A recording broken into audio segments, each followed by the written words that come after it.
समाजाचे दुःख नष्ट करण्यासाठी समाज सुधारकांनी अनेक प्रकारची समाजसेवा केली। आम्ही आश्रमात गेलो आणि 2 पोते दान करून आलो। अहो, पण दान घेणाऱ्यावर दान घेण्याची वेळच येऊ नये म्हणजे काय, तर समाजाच्या सकल दुःखाची अत्यंतिक निवृत्ती करणारी समाजसेवा आमच्या संतांनी केली।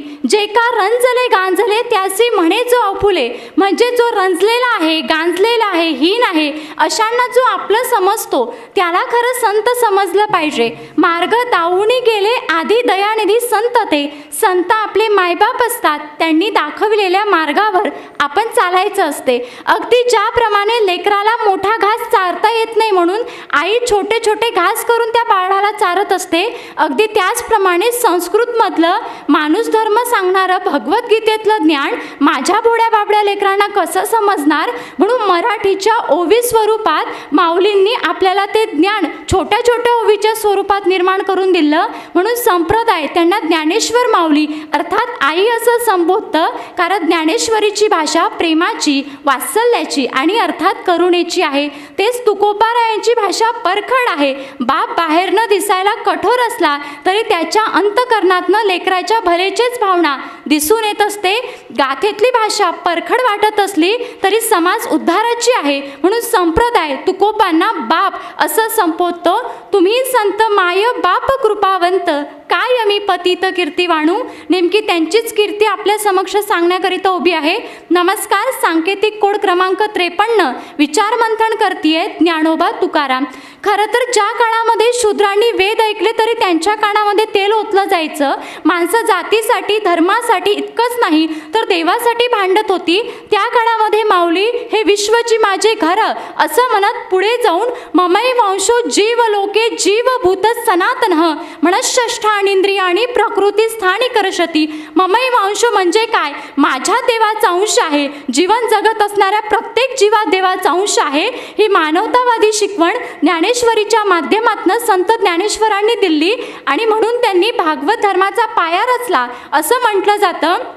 पण मला असं वाटतं की त्यांनी फक्त भागवत धर्माचा पाया नाही तर त्यांनी माणूस धर्माचा पाया रचला। तुका झाला असे कळस असं सुद्धा सातत्यानं म्हटलं जातं। तुकोबारायांनी नेमकं काय केलं तर ज्या काळामध्ये बाया स्त्रिया समाज अंधश्रद्धेच्या मागे धावत होत्या त्या काळात संत तुकाराम महाराज म्हणतात, सेंदरी हेंदरी दैवते कोण पूजिती भूत घेते, रडक्या पोटाची रडती मागती शिते अवदान, अहो त्या भूत घेतांचं कोण पूजन करतं, अशी परखडवाणी तुकोबारायांची बाहेर निघते। याही पलीकडे जाऊन व्यसनामध्ये बुडालेला समाज ज्यावेळी तुकोबारायांना दिसतो, संसाराची संसार व्यसनामुळे उद्ध्वस्त व्हायला दिसतात, त्यावेळी तुकोबाराय म्हणतात की जो सेवी तंबाखू भांग उदंड परितो अखंड भ्रांती माझी, तो सर्वस्वी बुडाला अंतरला त्यासी पांडुरंग। व्यसनापासून समाजाने मुक्त व्हावा यासाठीची शिकवण तुकोबाराय आम्हाला द्यायला लागतात। याही पलीकडे जाऊन आपण विचार केला तर संत कृपा झाली इमारत फळा आली, ज्ञानदेवे रचिला पाया उभारिले देवलाया, नामातयाचा किंकर तेने विस्तारिला आवार, जनी जनार्दन एकनाथ तेने दिला स्तंभ भागवत, तुका झालासे कळस भजन करारे सावकाश, बहिणा फडकती ध्वजा पूर्ण रूपा केली ओजा।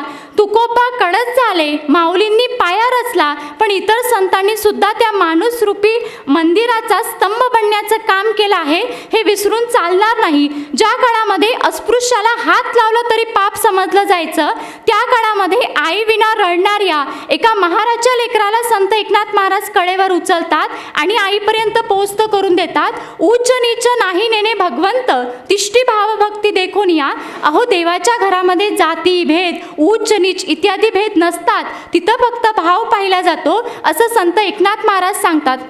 याही पलीकडे जाऊन ज्यावेळी स्त्रिया हताश व्हायच्या, त्यांना कौटुंबिक दुःख, आरोग्यिक दुःख, मासिक पाळीपासून निर्माण झालेलं दुःख, या सगळ्या दुःखांना सामोरे जात असताना आमच्या स्त्रिया हताश व्हायच्या, निराश व्हायच्या, त्या काळामध्ये संत जनाबाई स्त्री जन्म म्हणून न व्हावे उदास, साधू संता केले ऐसे जना, अशी स्त्रियांना प्रेरणा देणारी वाणी संत जनाबाईच्या मुखातनं बाहेर पडायला लागते। याही पलीकडे जाऊन जर आपण विचार केला तर माणूस धर्म, भागवत धर्म हा फक्त महाराष्ट्र महाराष्ट्रापुरता मर्यादित न ठेवता भारताला समानतेचे संदेश देणारे संत नामदेव महाराज देखील मला महत्त्वाचे वाटतात. सर्वाभूती समदृष्टी हेची भक्ती गोड मोठी, अहो देव पाखंड इत्यादी सोडा, सर्वांना समदृष्टीत पाहणं हीच मोठी गोड भक्ती आहे.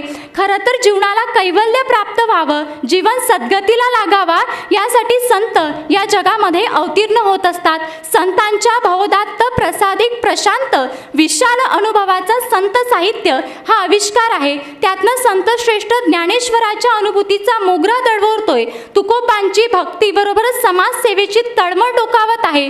नामदेवांची आर्तता दिसून येत आहे. लोकोद्धाराचे समर्थांचे धडे दिसून येत आहे.